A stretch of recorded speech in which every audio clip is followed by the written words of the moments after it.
dit qu'un homme ne naît pas homme, il le devient. Mais personne ne vous dit que pour le devenir, il faut d'abord accepter de mourir un peu. Juste avant d'entrer dans ma 40e année, je me suis perdu dans une forêt qui n'aurait pas dû exister. J'y suis allé avec une armure de certitude et j'en suis revenu avec un feu. Ce que j'ai découvert entre ces arbres a changé ma vision de la force, ma vision des femmes et surtout la vision du père que je m'apprêtais à devenir. Tout a commencé par un matin de givre, en ce début d'année. Le froid dessinait des fougères blanches sur la vitre de ma chambre, des motifs fragiles qui semblaient vouloir me dire quelque chose que je ne savais plus entendre. Dans le silence, il n'y avait que le ronronnement du frigo et dans le coin de la pièce, cette ombre imposante, le berceau. Il était là, vide, m'attendant comme un tribunal de bois clair. Oui, dans quelques mois, je serai père. Et dans quelques jours, j'allais entrer dans ma 40e année. 2 séismes, une seule faille. J'ai posé ma main sur le bois froid du berceau et j'ai senti mon cœur battre trop vite, comme un oiseau piégé dans une cage de côte trop étroite. L'air de la pièce me semblait rare, comme si chaque respiration me coûtait une fortune que je n'avais plus. C'était une sensation de vertige, vous savez, ce moment où vous réalisez que le sol sur lequel vous avez construit toute votre vie n'est qu'une fine couche de glace qui commence à craquer. Je me sentais comme un étranger dans mon propre siècle. Partout, les mots masculinité toxique résonnaient comme une condamnation sans appel.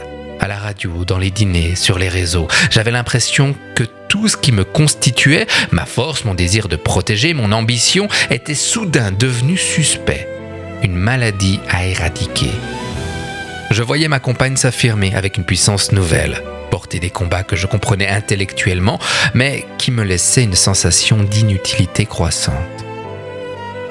Est-ce qu'on attendait de moi que je devienne une ombre, un homme déconstruit, c'est-à-dire un homme en miettes ?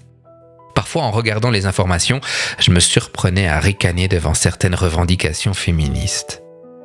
Je les trouvais ridicules, excessives. Je me disais, elles vont trop loin, on ne peut plus rien dire, on ne peut plus être soi-même. Mais au fond, ce n'était pas de l'agacement, c'était de la peur. Une peur primaire, celle de l'enfant qui réalise que les règles du jeu ont changé en plein milieu de la partie et qu'il ne sait plus comment marquer des points. Un soir, après une énième discussion où je m'étais braqué comme un gamin parce qu'on critiquait mon besoin de contrôle sur l'aménagement de la chambre du bébé, j'ai fui. J'ai pris mes chaussures de marche et je suis parti vers la lisière de la forêt, là où le béton s'arrête et où le silence commence à peser.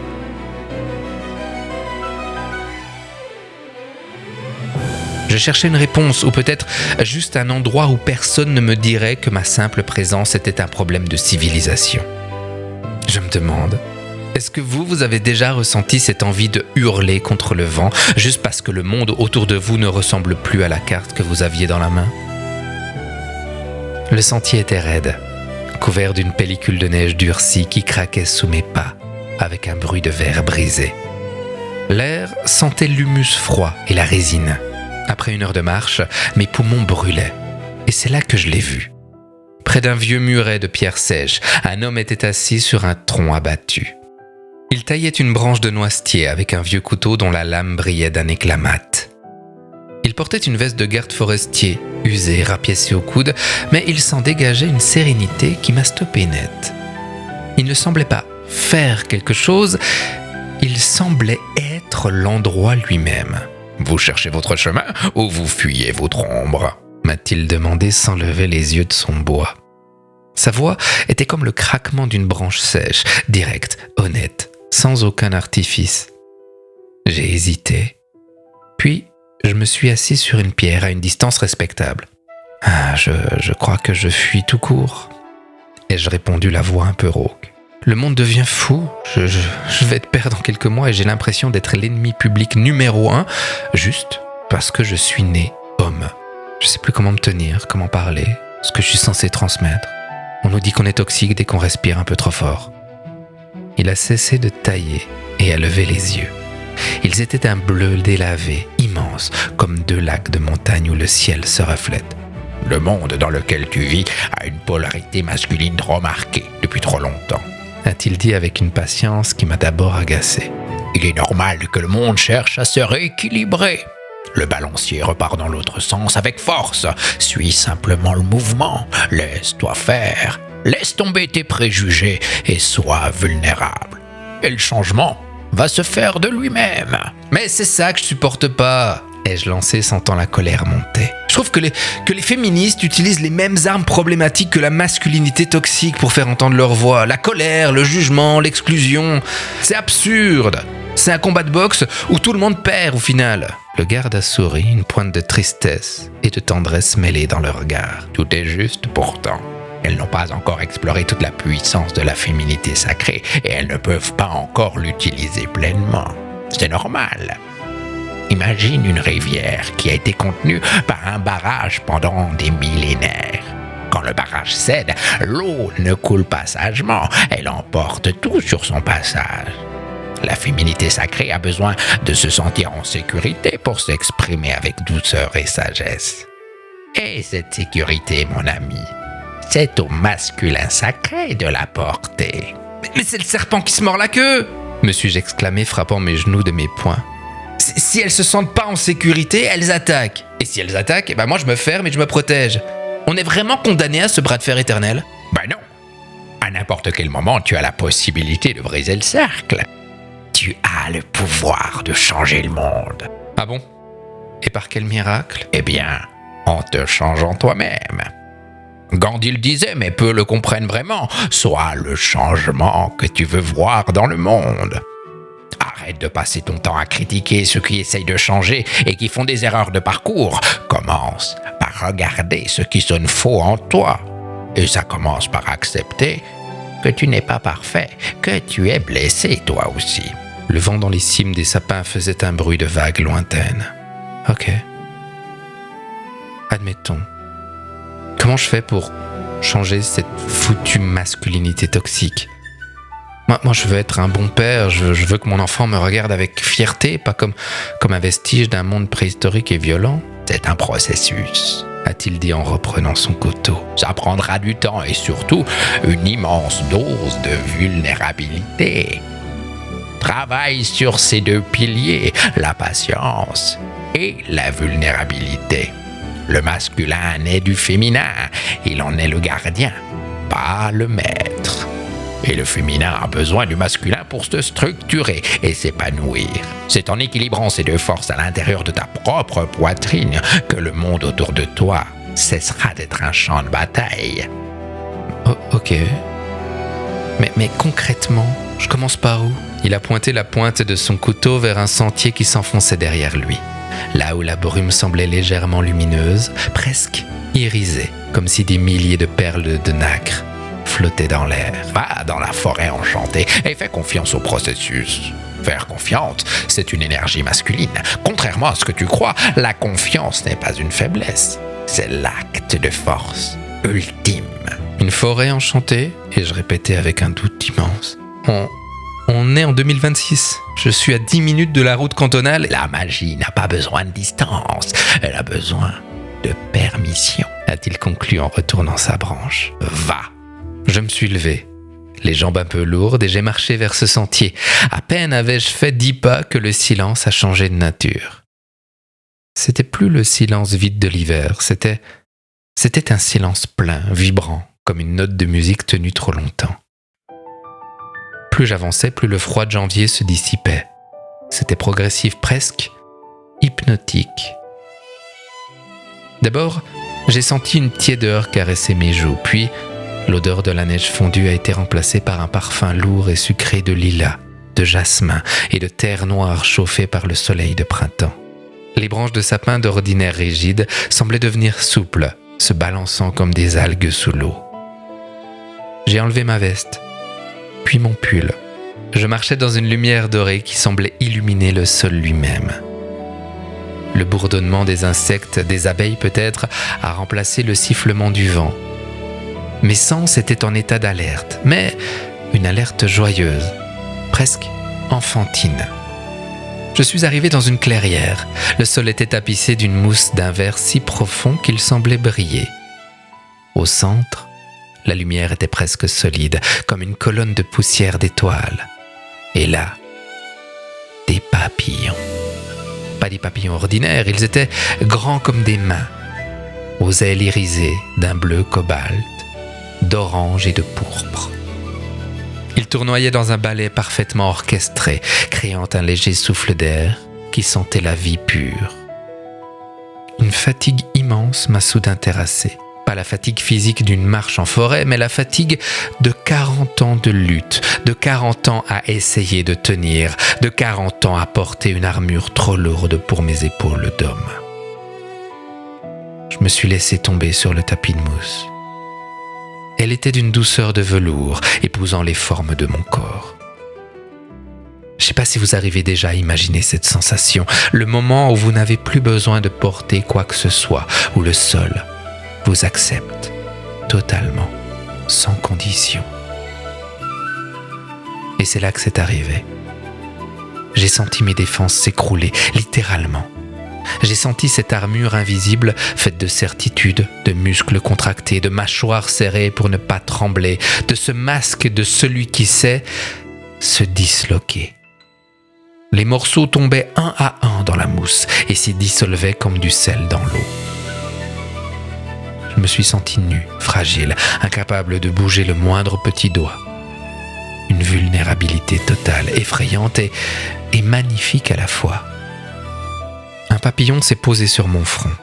Ses pattes étaient des effleurements de soie, mais son poids semblait peser des tonnes, comme s'il déposait sur moi toute la vérité du monde. Une voix est montée dans mon esprit, une voix qui n'avait pas de son, mais qui résonnait dans chaque cellule de mon corps. Fais confiance au processus, laisse faire. C'est dans les profondeurs noires de l'être que va naître la lumière. Ne retiens rien. J'ai fermé les yeux. Et dans cet état de transe douce, des images ont surgi, nettes, comme des éclats de miroir. J'ai vu tous ces moments où j'avais utilisé ma force physique ou ma voix pour clore une discussion, juste parce que j'avais peur de perdre la face. J'ai vu ces moments, même récemment, où je cherchais à séduire, à capter le regard d'une femme, peu importe son âge d'ailleurs, juste pour vérifier que j'avais encore ce pouvoir de conquête. Je le faisais pour flatter mon ego blessé, pour me rassurer sur ma valeur d'homme. Alors même que ma compagne m'attendait à la maison avec tout son amour et notre enfant à venir. Et j'ai eu cette vision claire, insoutenable. Je me voyais comme un conquérant. Vous savez, un de ces hommes qui veulent planter leur drapeau dans une terre qui ne leur appartient pas, juste pour pouvoir dire « Je suis là, je possède, donc j'existe ». Une lutte de pouvoir dérisoire, un cri de manque déguisé en cri de puissance. Et j'ai eu honte. Une honte chaude qui a coulé comme des larmes sur mes tempes. Tu as simplement laissé parler une très ancienne blessure, a murmuré la voix du papillon. Celle de ne pas se sentir assez. Tu as cru que pour être un homme, il fallait prendre. Mais être un homme, c'est savoir offrir un espace. Je veux guérir cette blessure. Et je dis intérieurement avec une sincérité que je n'avais jamais connue. Je veux plus de ce drapeau, je veux plus de cette lutte. À cet instant précis, j'ai senti le sol bouger sous moi. Non pas un séisme, mais une pulsation. Une énergie puissante, chaude, tellurique, orange, est montée du cœur de la terre. Elle a traversé mes jambes, mon bassin, mon plexus solaire. C'était le féminin de la terre. Une force de création pure, sauvage et nourrissante. Simultanément, une lumière argentée, bleue, froide et tranchante comme un éclair, mais douce comme un clair de lune, est tombée du ciel, pénétrant par le sommet de mon crâne. C'était le masculin du ciel, la conscience, la structure, la protection. Les deux se sont rencontrés dans mon ventre, juste en dessous de mon nombril. Et là, dans cet espace sacré, elles ont commencé à danser. Elles ont fait l'amour dans un tourbillon d'or et d'argent. C'était une union mystique, un équilibre parfait qui se crée au cœur même de ma vulnérabilité. Et j'ai compris que j'offrais le réceptacle pour ce mariage. Un feu s'est allumé dans ma poitrine, un feu qui ne brûlait pas, mais qui forgeait une nouvelle colonne vertébrale. Qu'est-ce qu'un homme finalement, si ce n'est celui qui porte le feu du foyer sans vouloir l'étouffer? Celui qui protège la vie sans chercher à la dominer? Et alors j'ai compris. Être un homme, ce n'était pas s'excuser d'être né mâle. C'était cesser de se comporter comme un enfant qui réclame de l'attention par la force ou la bouderie. C'était devenir pleinement responsable de sa propre énergie. La voix du papillon m'a guidé une dernière fois comme un murmure dans le vent. Regarde ta force maintenant. Elle n'est plus une arme. Elle est un cadre. Je voyais enfin clair. La véritable puissance masculine, c'était cette confiance si solide qu'elle n'avait plus besoin de s'imposer. C'était la capacité d'accepter l'autre, la femme, l'autre homme, l'enfant, tel qu'il est, sans vouloir le sculpter à mon image. C'était oser laisser s'exprimer ma part féminine, ma tendresse, mon intuition, mes larmes, sans craindre qu'elles ne me dissolvent. Au contraire, elles étaient l'eau qui permettait à ma structure de ne pas devenir cassante. Honorer la femme, ce n'était pas la déifier par peur ou par culpabilité, c'était lui offrir un espace de sécurité si pur, si solide, qu'elle puisse enfin déposer ses propres armes et déployer sa puissance de création pour nourrir le monde. Nous étions une équipe, le navire et l'océan, le vent et la voile. Quand j'ai rouvert les yeux, la lumière dorée s'était estompée. Le soleil de janvier déclinait derrière les sapins noirs. La clairière était redevenue cette petite clairière de montagne, froide, couverte de givre et de feuilles mortes. Les papillons magiques avaient disparu. Mais à l'intérieur de moi, le feu brûlait toujours. Je me suis levé. Je n'avais plus mal au dos. Ma démarche était différente, plus ancrée, plus tranquille. Je n'avais plus besoin de marcher vite pour prouver que j'allais quelque part. Je suis rentré chez moi, le trajet qui m'avait semblé une épreuve à l'aller fut une méditation. En ouvrant la porte de l'appartement, j'ai été accueilli par l'odeur du thé et le silence paisible de la soirée. Ma compagne était assise dans le canapé, un livre sur les genoux.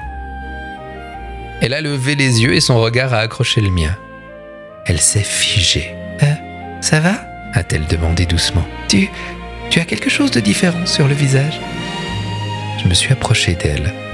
Je ne me suis pas imposé. Je me suis juste assis à ses côtés, respectant son espace. J'ai pris sa main, doucement, sentant la chaleur de sa peau. Ça va ? Ai-je répondu, et ma voix avait une profondeur que je ne lui connaissais pas. Je suis allé marcher, et j'ai déposé mon armure dans la forêt. Je n'en ai plus besoin. Elle a froncé les sourcils, un petit sourire intrigué aux lèvres. Ton armure ? Oui, celle qui me faisait croire que je devais tout contrôler pour être un homme, celle qui me faisait avoir peur de ta force. Je veux plus être le roi de cette maison, je veux être ton partenaire. Je veux que notre enfant naisse dans une maison où son père sait pleurer de joie et sait se tenir debout dans la tempête sans jamais écraser personne. Elle n'a rien dit. Elle a juste posé sa tête sur mon épaule et j'ai senti ses muscles se détendre, elle aussi. Pour la première fois depuis des mois, le berceau dans le coin de la pièce ne ressemblait plus à un tribunal. C'était un berceau, tout simplement. Un réceptacle pour la vie. Les jours suivants, j'ai commencé à incarner ce changement. J'ai repris le sport, non pas pour avoir des muscles à montrer, mais pour sentir la force de mon corps, pour être prêt physiquement à porter mon enfant, à aider ma compagne, à être un pilier sain. J'ai commencé à écouter vraiment mes collègues, mes amis, sans chercher à avoir le dernier mot. Et j'ai réalisé que la masculinité saine, c'est cette présence calme, qui n'a pas besoin de faire du bruit pour être entendue. C'est la responsabilité assumée, c'est de dire « je suis là, je te vois et tu es en sécurité avec moi ». Voilà les amis, Que cette histoire infuse en vous comme une rosée de printemps sur une terre hivernale et que chaque pas vous rapproche de votre propre équilibre.